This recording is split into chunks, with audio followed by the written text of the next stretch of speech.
Welcome to Sigest, your fortnightly serving of digestible science from plant and food research. Welcome to episode 2 of our Biosecurity and Bioprotection series. Last time we spoke with Dr. Andrew Krylacek about his work on biosensors.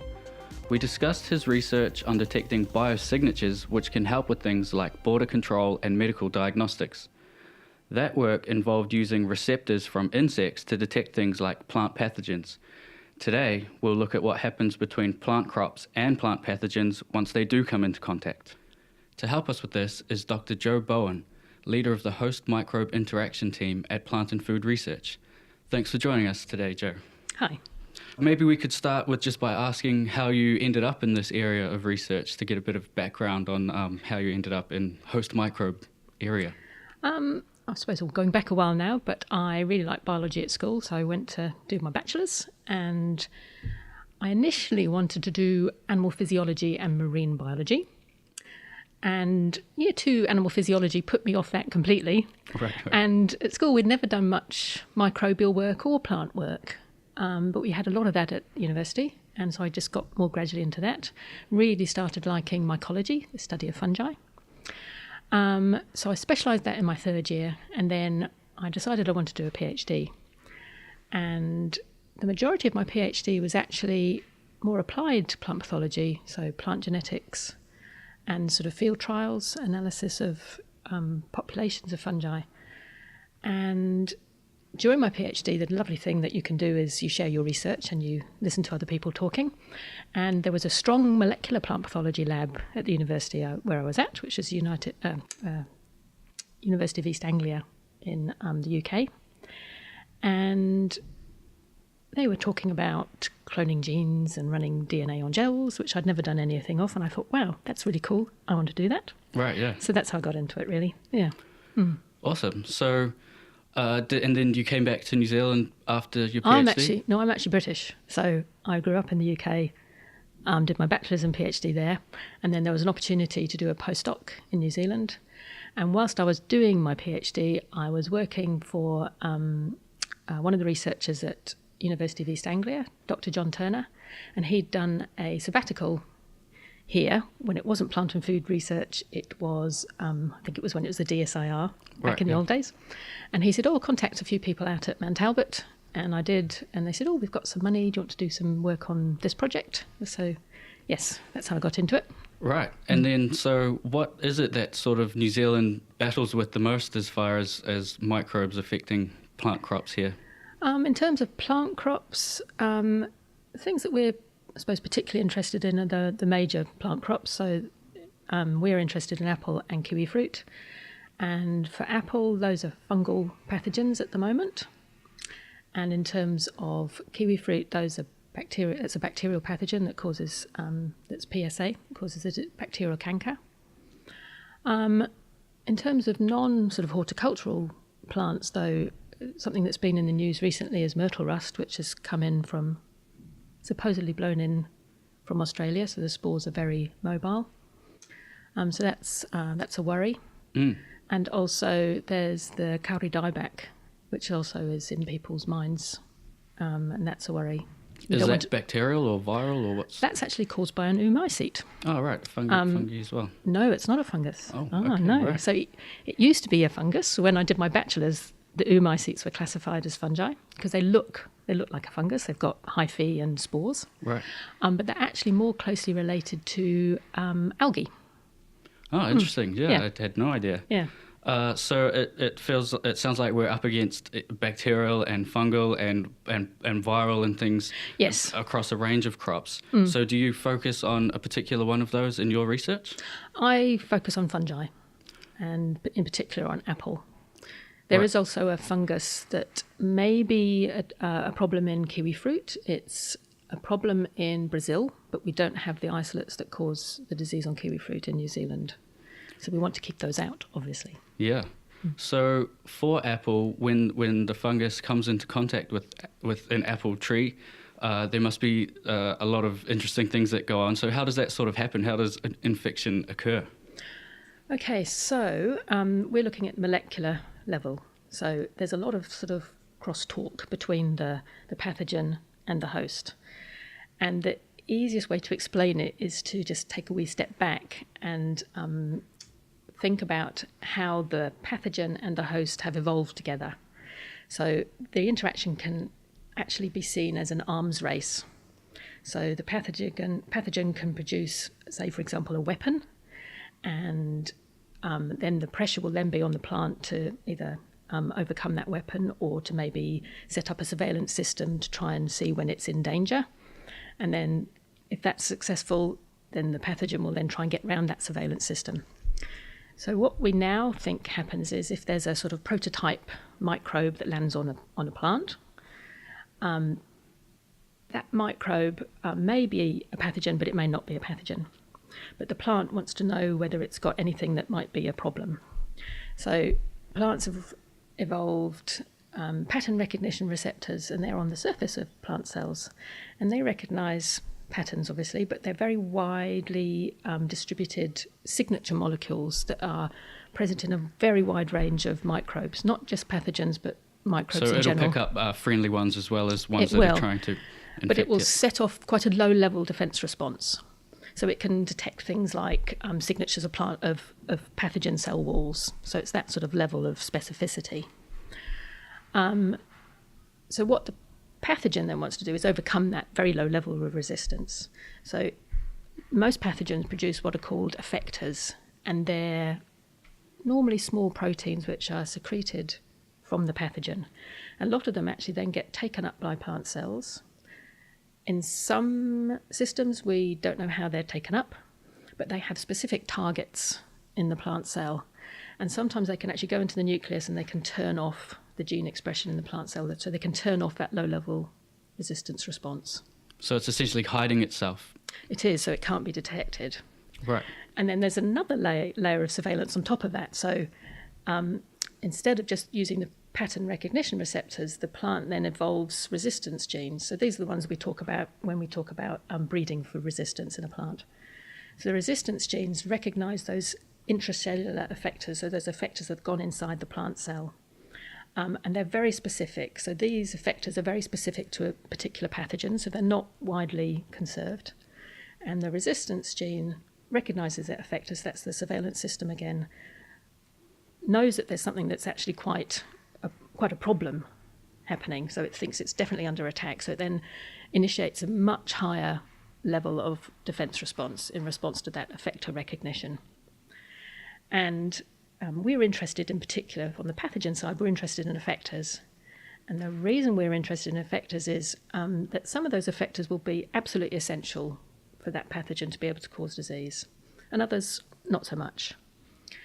So the ones that are essential can't be modified by the pathogen to avoid that recognition event. Right, so that sounds like a very good target for research. Exactly. So the resistance protein or the resistance gene that recognises that essential effector, those will always work. They'll work into the future, hopefully. So those are the ones that we want to incorporate into our cultivars. Very cool. Yeah, I want to ask about how you target that. But first, I was just wondering, once a plant, an apple is infected, is it bad for humans if we were to just use those fruit, or is it just bad for being able to sell them type thing? It just affects the plant, or is it bad for people too?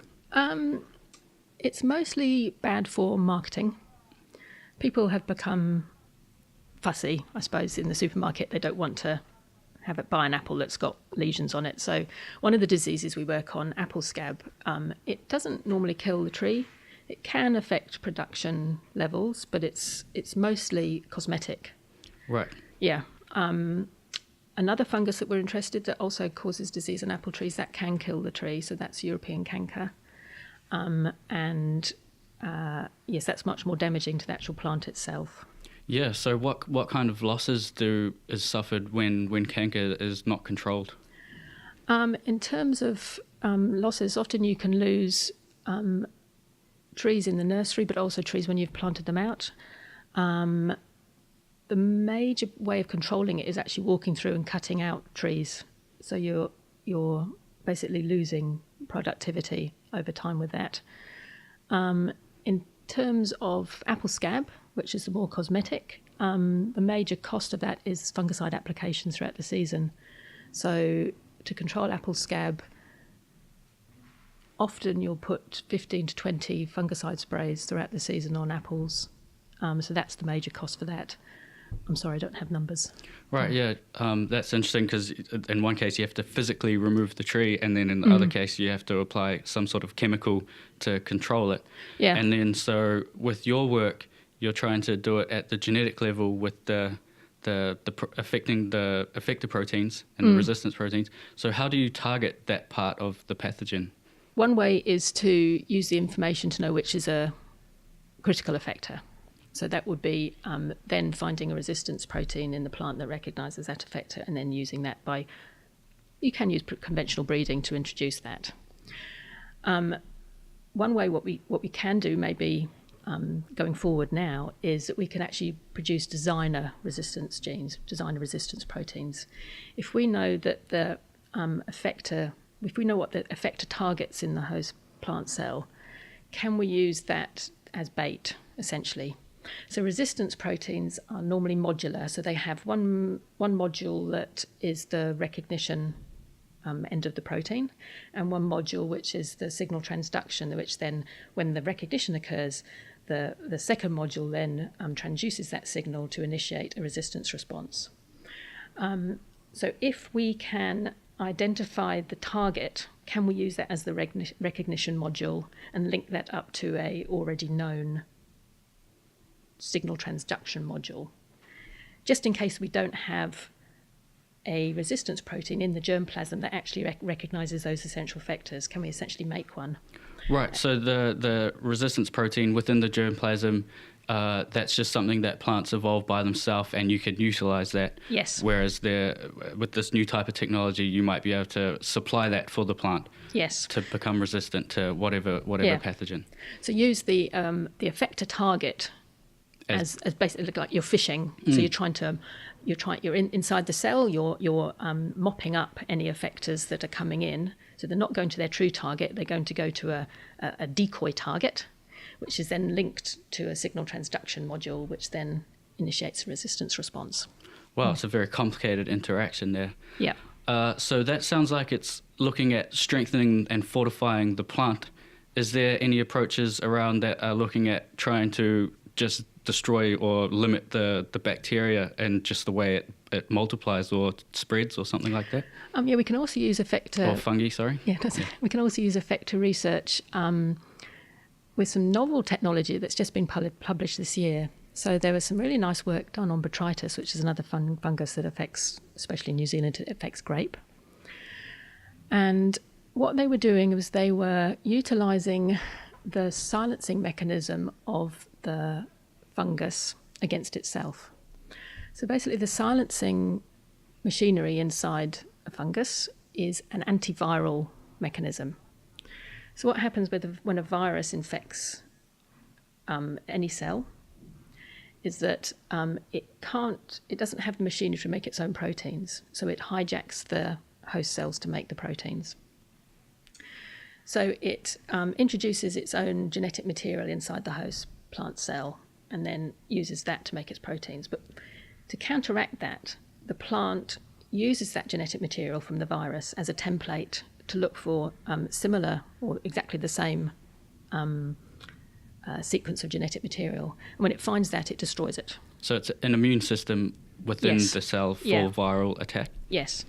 So the elegant work of Hailing Jin, who did the Botrytis work, is what she did was she identified the essential effector from Botrytis, then made a copy of that genetic material, introduced that into the fungal cell. It then thought it was non-self. It used that as a template to destroy any other matching DNA. So it essentially turned off its own effector genes. So we'd like to be able to investigate that in the fungi that we're working on. So can we identify essential effectors? Can we then design these templates?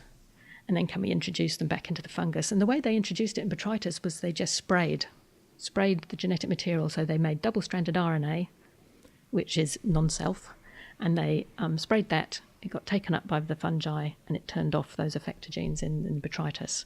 We'd like to be able to explore that in are fungi of interest, but we need to know what the essential effectors are first. So what are the genes that are most responsible for enabling the fungus to cause disease, and can we turn those off? That is very cool, because presumably in that spray it's not such a strong chemical or so bad for the environment, just because it's a genetic component that is being sprayed. Is that right? And it doesn't get taken up into the genome of the fungus. It's just used in that silencing mechanism. So it's used as a template, so you're not essentially transforming anything either, and it should be non-toxic.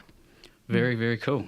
So do you think that's sort of the future direction that this research will head, or is there other things going in parallel, or is this kind of DNA spray, I'm not sure what you'd call that spray, does that look like how we will beat these sort of things, or are there other things that in the works too? That would be one of the prime things that we're interested in. And also with the designer resistance proteins, we're really interested in those. Can we introduce those with gene editing techniques into apple? Very cool. So how do you get these designer resistance proteins? So those will be using the effector target as the bait with and the modular. You'll fish over a natural existing population of proteins using the bait, or? We can do that. So you can look for... It's another way of using effectors. So we can screen our existing germplasm to look for resistance proteins that recognise those effectors in some of our, I suppose, more exotic germplasm. So not the cultivars we use at the moment. Yeah. So Plant and Food Research has an extensive germplasm collection of apple collected mostly from Kazakhstan, which is the centre of gene diversity for apple. And there could be resistances in that germplasm that we don't know anything about yet. Very cool. So is there much time spent on just keeping an eye outside of New Zealand on things that could come in or things that aren't here yet? And is research sort of ahead enough to try and have something ready if a new fungi or something gets in? Or is that something that needs a bit more work in the future? We do have an eye on what's happening overseas. So, for example, there's a fungus of kiwi fruit in Brazil, which I mentioned earlier, Ceratocystis fimbriata. We don't have isolates that can infect kiwi fruit in New Zealand, but what we're looking at is what's the genome diversity, what's the difference between those kiwi fruit infecting isolates and what is it, and how similar are they to the isolates that we do have in New Zealand. Sometimes pathogens can pick up virulence determinants by horizontal gene transfer, and that can result in host jumps. So maybe something has happened to isolates in Brazil to enable them to infect kiwi fruit. We don't know yet. And that's something we would want to try and avoid here, yeah? Most definitely, yes. Okay, well, that's very interesting, and thank you for joining us today and sharing some of your research. It's a pleasure. Thank you very much. Also, thanks to our listeners for joining us on episode 2 of our Biosecurity and Bioprotection series. Next time, we will meet with Dr. Ian Horner to discuss a pathogen affecting the giants of New Zealand's forests. If you have any suggestions, please contact us at suggest@plantandfood.co.nz.